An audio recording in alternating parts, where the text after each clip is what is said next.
Hey everybody. Hi, I'm Alex. I'm Alex. Hey, Alex. I'm here with my book report.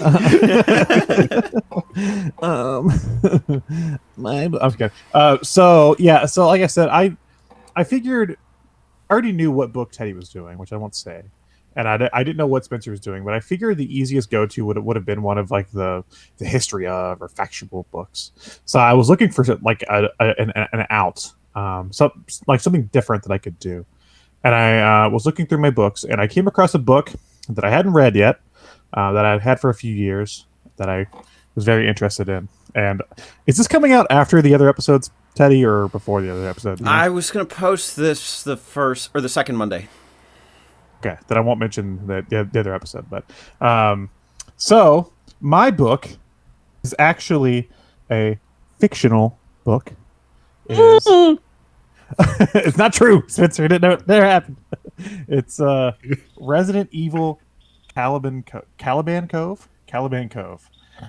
It is the first ever, I guess I don't know what you call it, like non-canon or spin-off story to the Resident Evil franchise. Book came out in 1998 before the second game, or during the release of the second game. So the only thing this book had to base itself off of was the first Resident Evil game, which we all played, a couple years ago. Mhm. Um, this book is written by S.D. Perry, and S.D. Perry handled most of the Resident Evil novels. This is the second one. The first book is based on the first game, but then I have the third book, which is the second game, and then they did books like that otherwise.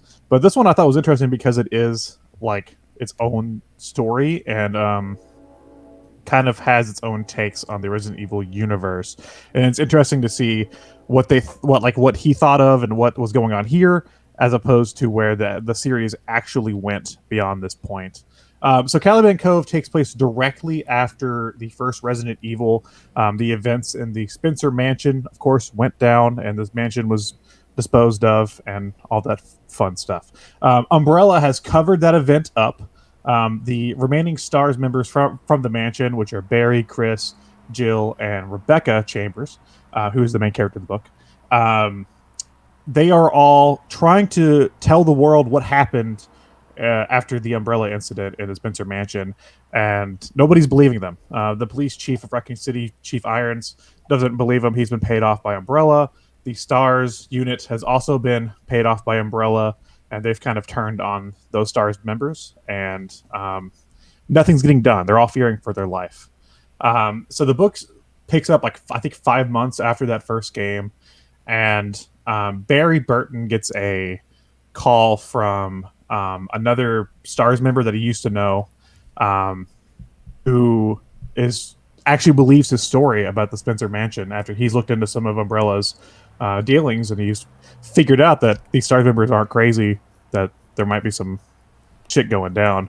And he figures out that there's another Umbrella facility in this place called Caliban Cove in Maine. So he comes and meets with the other members of the Stars unit, and he wants to have Rebecca go with him because she is a biochemist to this other research facility that Umbrella owns to try to get some proof that they're doing some shady shit, so that way they could take down Umbrella. From there, I'll talk a little bit about the story from there, but I don't want to spoil too much of the later half of the book because I think that's the real meat and potatoes, is like them actually at the research facility and the horrors that they see there. I'll sum some of it up, but I do think it's worth a read. So out of respect for people that want to read this book, I won't spoil that part too much. It is interesting because up to this point with Resident Evil, you only really have the first game, and the characters in the first game, they don't have too much characterization outside of like maybe like Barry a little bit. That he was, his family was being threatened by Umbrella, so he had to go along with the plan. Wesker, and all this stuff. But I like the fact that the book focuses on Rebecca, because she was really like a side character in the first game that didn't do too much. So it's kind of cool to see these characters interact with each other and learn a little more about their personalities that you didn't really get in that first game. I haven't read that first book that he did either, so there might be more there too. It's also interesting because Rebecca would later on get her own game with Resident Evil Zero. So yeah, this book can't happen at all, because there's many things that don't work with that game either. Some cool stuff in this book. I like the opening. They meet in Barry's house. He sent his family away because he's scared for their safety, because Umbrella. So he sent them away, and they all meet up in his house. And the guy David that comes to meet with them is telling them about Caliban Cove and what he thinks is going on there. And they're trying to convince them to let him take Rebecca, and then they stay there because Umbrella is watching them. He doesn't want them to get too suspicious of what's happening. So Umbrella actually attacks the house, and there's like a big firefight and shit. It's pretty cool. It's kind of interesting. I don't really read a lot of like fiction books that have like a lot of like gunfights and stuff. So it's kind of interesting to like hear the author try to explain like these action scenes. And like in my head, I'm trying to like put it together like I'm watching a movie. So it's like Jill dove into the hallway, and the other characters were like they whispered, but they were like in the dark, and I was like, this is really strange to have to try to read, because I don't know, I just don't read a lot of books that have like that kind of like writing about like action segments that I guess you'd usually see in like a game or movie. The Caliban Cove, Rebecca meets up with some other Stars members that are pretty throwaway characters. Obviously, they have to be for this book. But they do have some interesting personalities. And the thing with Caliban Cove is that there's another scientist named Griffith who's making this version of the virus that turns people into not really like zombies like you see in the first game, but he kind of like just swipes their brain clean. And then they have like no thought. And then he can basically just program them to do whatever he wants them to do. So like in the beginning of the book, he's in this room with three other guys, like three of the scientists that were working with him before, that he's totally just wiped their brains, and they just sit there until he gives them commands. And I mean, they'll do nothing. Like he even walked in, and like one of them has like shit his pants, and he's like, "God damn it!" He's like, "You shit your pants again." he's like, "This is what my work's been reduced to." Like he's trying to figure out the perfect method of doing this. But it's also an interesting thought to think that there's a version of the virus that doesn't just decay the user and make them like a mindless zombie, but I don't know, it is more of like a mind control element. Caliban Cove, shit goes down. There's classic Resident Evil mazes and puzzles and shit and giant evil monsters and stuff. And they barely escape by the end, and Caliban Cove is destroyed. And for the sake of continuity with the rest of the series, nobody finds out about Umbrella. So is it a waste of time? Maybe a little bit, but it's a good waste of time. It's still a fun read because you get to kind of see more of the characterization of these characters that you might enjoy by this point. So, I really liked it. Do you think at the time it was supposed to be canon? I think so. I think at the time it was probably seen as canon, but after even after release of the second game, there's no way. Like there's certain elements of the story that pop up in the second game that I'm like, well, that contradicts that. That can't happen. Yeah. What was the year again? 98. Which Resident Evil 2 also came out in 98. Okay. Was this a text, or was it a graphic novel? It was text. How long was the book? Like 200 pages? Yeah, hold on. Let me just go to the last page. I like the fact that the last thing has like, I have one of these toys, has like things for like Resident Evil action figures and stuff. I like that. And there's like all kinds of different little ads. Did you order one? So, no, but I do have of that line. I do have the Jill. I have a Jill action figure, and she's fighting a giant spider, and the giant spider can like his back busts open and stuff. It's pretty cool. 242 pages. Okay. We should ask Jill how she escaped the spider escape room. So this was, you said this was the second one? There was a first book? Yeah, but the first book focused on the story of the first game inside the Spencer Mansion. Was that pre RE1? The Spencer Mansion is RE1. When the book came out, was it written? Was it written like at the same time? Afterwards, it was post RE1, yeah. Okay. Which, again, I haven't read, but I like to think maybe it'd be cool to have to read that book, because I already know what happes, but maybe it gets more of the characterization and learn a little bit more about how they're feeling in those situations than you do in the, especially at the time. I mean, even at this time, the Resident Evil remake was even out, so like you would have played the PS1 version where the voice acting is just fucking god awfully dreadful. Yeah, I wonder, because I mean, like when I watched The Witcher, I really enjoyed the show, and I was like, oh, I'll read the book, and I read the book, and I was like, I already know all this. Maybe it's because I played The Witcher 3 as well. I don't know. Maybe it's just oversaturated, but there could be some fun there. Yeah, well, see, that's why this appealed to me, because it is an original story. I have, like I said, I have the third book, which is based on the second game, and I don't know how much or when I'll read that. I have them because my sister found both these books at a store one time, and that's one of those things. It's like, oh, it's Resident Evil. I'll get it for Alex. So I've just kind of had them sitting around. Okay. Is it only like I might have missed this? Is Barry the protagonist? No, it's Rebecca. Oh, it's Rebecca. Okay. Yeah, Barry, Chris, and Jill are only in like the first maybe like 50, 60 pages of the book, and then after that, Rebecca goes with the David guide to Caliban Cove, to research the other facility, because they didn't want to bring the other Stars members along because Umbrella might be watching, surveying them, so they don't want to look too suspicious.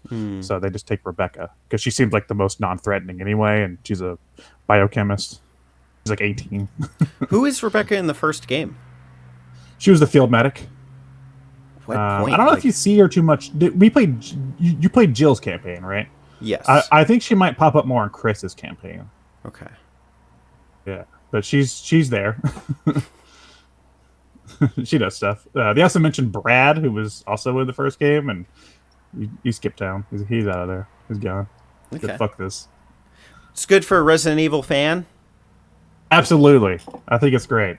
And also, if you're interested, there's a few audiobook versions on YouTube for free if you want to listen to an audio version. I tried to. Man, I just can't do audiobooks. I just get bored. Yeah, it depends. I think because go ahead. I was gonna say I didn't have a lot of time to read through it. I did get finally, but because I had to work, so I thought like while I was at work, I was like, what if I just listened to the audiobook? So I found the chapter I was at and started listening to the audiobook, and I was just like, Chapter 7. Griffith looked out over the shore. The rocky sands, whatever, blah, blah, blah. And I was like, nah, I'm not doing this. This is boring. I get that. My retention of audiobooks is generally shit. Like, I'll listen to like 10, 20 hours of thing. I'll be like, what did I listen to even? I could barely, like, I just know the voice of the person. If it's the author reading their own book, that can be a little different. But, I don't know. Is this the only book you've read based on a game? Like a fictional book. Fictional, yeah. If you're not counting like graphic novels and comic books, probably yeah. So, I've read the Sonic the Hedgehog book. I got that at a yard sale. Was it a comic book or a text book? A text-based book? I think it was mostly text-based. There may have been a few pictures in it. No. But it was, it wasn't like 260 pages. But it was... But I remember it being about chili dogs a lot. Yeah, Sonic thought, man, I really want a chili dog. Are you sure you didn't read a nonfiction book about the Sonic fast food industry? Oh, maybe it was that. I could have read the Sonic, I don't have it yet, but the Sonic Speedopedia that came out. Encyclopedia, yeah. Yeah, that's what it's called. It's like, and I've picked that up almost, like, and bought it almost like 3 times. But every time I pick it up, I'm like, I know all this, kind of. Like, am I going to read this? I don't know. Well, you're like a Resident Evil expert, right? Yeah, I wouldn't say expert, but I'm a huge fan. If you could read a book from any of the games, like around, based on any of those games, not necessarily of the game, but, characters from it or something, what would you pick? Like, pick a character or pick a game? What are you saying? Like, would you like to pick would you like to read a book that's based around Resident Evil 7 or 5 or just around that time frame or those characters? Probably Code Veronica, which is Dreamcast, PS2, GameCube, because it's Claire Redfield, and I feel like that one has a little it gets a little overlooked because it has a really crazy story anyway. So it'd be an interesting one to have a book based on. And I think S.K. Perry did write a book based on that one too. Mm. I don't have it though. I just had this one. I just had this one and the one based on 2. But look, I've played 2 and I've played the 2 remake, and I was like, I don't want to read it 2. I've had enough. Oh, no, so that one is just the story of 2? Yeah, I believe so. There's probably like extra stuff in it, for the story's sake. But, Yeah, you'll get to know what they thought of while they were shooting the zombies. yeah, it's like I already know. Too. I'm shitting my pants. Um, 4 might be a cool one too. 4 is another game that you don't get a lot of characterization outside of like some whatever the stupid shit Leon says when he's like, "Where's everybody going? Bingo." I'm like, I want to hear his actual thoughts beyond like, "Hey, it's that dog." How about Resident Evil told from the perspective of the merchant? Yeah. How did I come What are you with? buying? And that's when Like I how stood Leon's there. just like, all right, this is cool. Like he's not like, what the fuck? What the fuck is this guy? Why is this guy opening his robe at me? This is weird. I didn't see this on What the are M you rating. selling? Hey, what are you buying? Did you ever see the Mega 64 video where he was doing that? No. Where it was like he was in like a public shopping area, and he was like in the Resident Evil merchant, like for merchant stuff. He was like, "What are you buying? What are you selling?" It's like all he would say to people is like lines that the character would say. He was like, "Have a good day, stranger," or like shit like that. And then he got the cops called on him. Oh no. I only know the Shenmue one. Oh yeah, that one's good too. Well, that was my book, Resident Evil Caliban Cove. The art looks horrendous. The other version of the book, the art also looks horrendous. So if you're looking for a cover with good art, good luck. They both look bad. I prefer this one though. The other one looks like a Photoshop. Dope. Well, Thanks. thank you, Alex.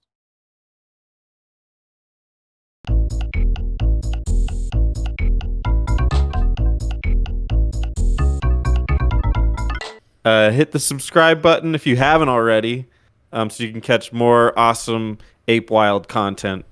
And then also, why don't you hit the notification bell so next time we release something ape shit crazy, you can listen to it immediately.